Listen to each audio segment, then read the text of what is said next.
Hello everyone again, this is Jedi. I believe we were talking about the GMs in the cottages at Methodist Children's Home Society when we last left off. And we'll take off from there again. The GMs, like real life GMs, only came by on predetermined and scheduled rounds, as everyone called them, staff and boys alike. The next rung of authority underneath the GMs was the cottage assigned counselor, therapist, social worker. They specialize in conflict resolution, anger management, and taking control of unexpected situations. They were around way more than the GMs typically, but they were also paid less, usually cared more about the kids than they were paid for their positions. But at the same time, they were a lot more powerless to do anything to really help the kids in a creative, case by case, child by child way outside of the protocols and by the book stuff they run these orphanages by. It's really nuts. Moving on, the next rung down underneath the cottage counselor was the day shift child care workers, or CCWs as I'll refer to them. These CCWs were employed in twos in 3 shifts, from 6 a.m. to 2 p.m. the morning shift, 2 p.m. to 9 p.m. the day shift, and the graveyard shift, 9 p.m. to 5 a.m., consisted of only 1 staff per cottage. And that's 6 staff per 60 or so boys in 6 different cottages on 28 acres in Redford, Michigan.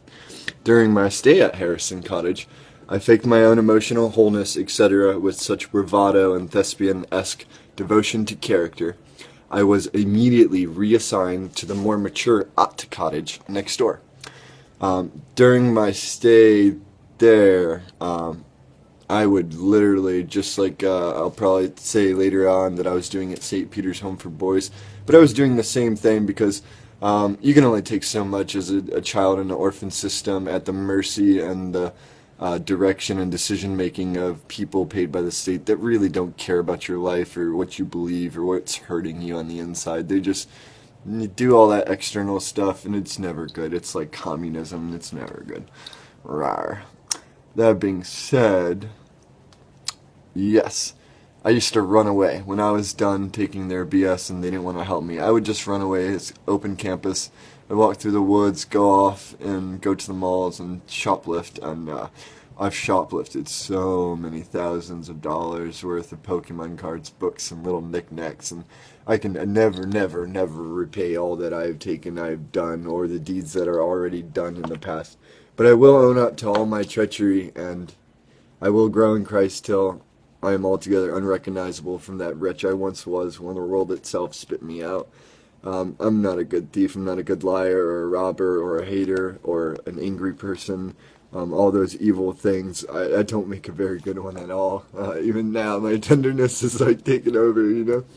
Alright, that being said, it was here in Ott Cottage, it perchanced me by another, but older male youth, where I was yet again sexually assaulted, violated, and coerced into confusing homosexual relations that were kept ongoing by the said male, and his private agreement with the graveyard CCW that we were just hanging out in my room and being nerdy gamers together, while I was really being raped and sexually intimate with another man against my own will.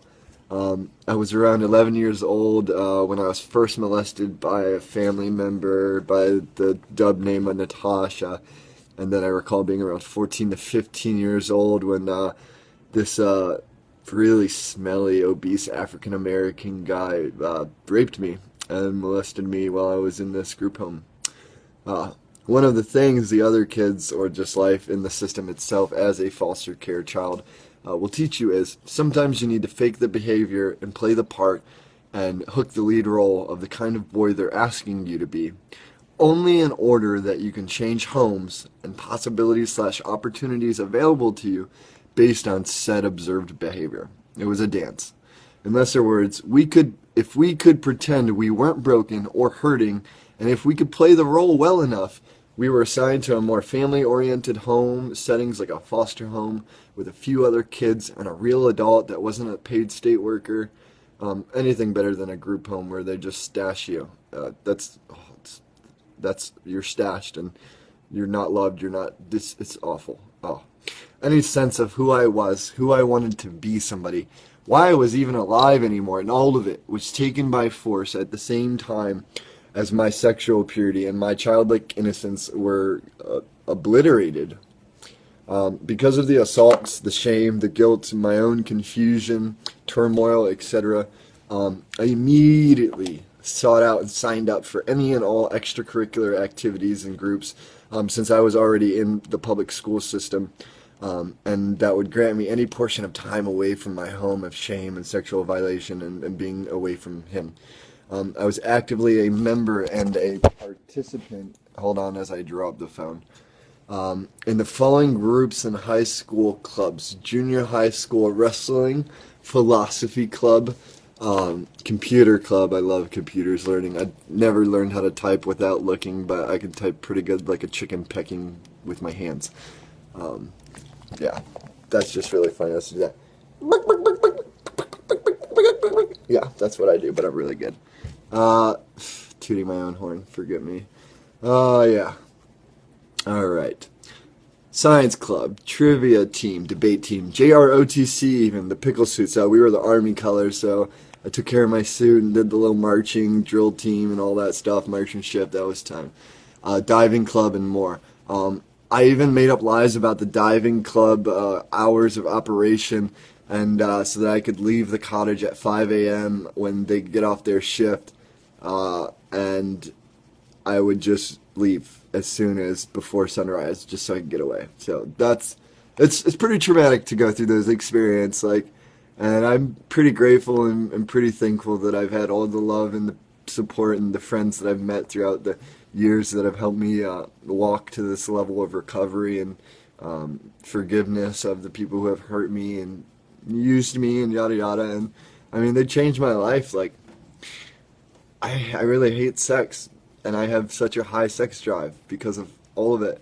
I'll possibly be pursuing becoming a eunuch here soon and shortly, and just praying that the Lord will just make that happen, because I'm done.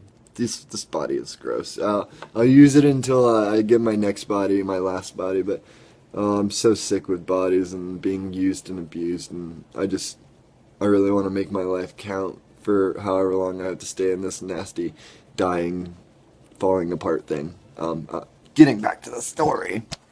It wasn't long after that I faked my behavior enough to catch me a ticket to a one-man foster home in ritzy Rochester Hills, Michigan, home of the Pontiac Silverdome.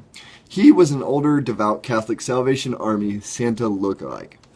He took me in with 3 other foster boys already on his plate. I was second oldest.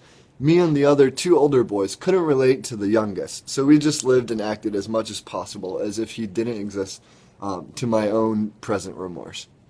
I remember being more depressed, anxious, and aware of my own internal chemical flux and chemical imbalances than ever before.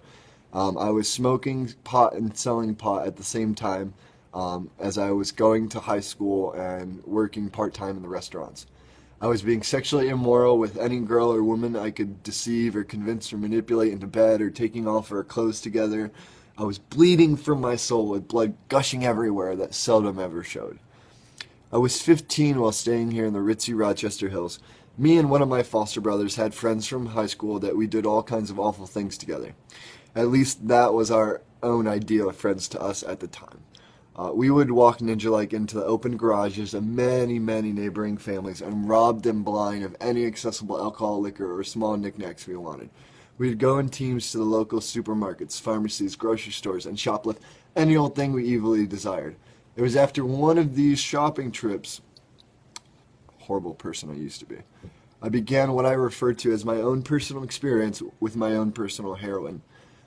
Though my drug of choice was not heroin itself, I can only try to describe my own addiction to Axe body deodorant spray by comparing it to the addictive potency and destructive qualities of heroin itself in a human life. That being said, I started huffing 4 to 8 4-ounce cans of Axe body spray propellants through a folded bath towel a day. I even had a part-time job at a local McDonald's while attending high school during my initial addiction and binge time. It was at this age I have one of my many breakdowns to come and attempted to end my life with a ballpoint pen. I had cheated on my girlfriend, who was a freshman, while I was a sophomore by kissing some other girls at a football game, homecoming football game, while we were drunk because we had smuggled in alcohol and Gatorade bottles, me and my friends. And then her friends saw me at the football game, called her, and then she called me and threatened suicide. So drunkenly, I decided to beat her to the punch with a Bic pen. To which action my foster brother, who was right there, immediately swiped the pen from my possession, then gave an inebriated chase to me as I climbed over the tall fence and hid underneath a parked car. He walked past and I walked across the street into our neighborhood, around the high school football stadium. I lost pursuit of him almost immediately, and in a moment of clarity, loneliness, and landscaped hedge privacy, I decided the love of a teenage girl and beating her to the punch of ending her life and my life because of her own self-destructive tendencies and my own infidelity wasn't worth the loss of my own short life yet. Upon this epiphany, I about-faced and went out of the little hedge where I was there in the moonlight and went back to the football game to retrieve my stashed rollerblades from the bleachers and the leftover alcohol and backpack on the grass at the end of the end zone. I was cornered by the assistant principal and the EMS workers called to the scene because of my personal attempt in my own life with a Bic pen. After talking the whole situation through with my foster dad and all, he spoke up for me and deferred me to his home and care that night when they wanted to hospitalize and drug me up once again. So I just barely almost got lost again in the system. Stay tuned for part 4.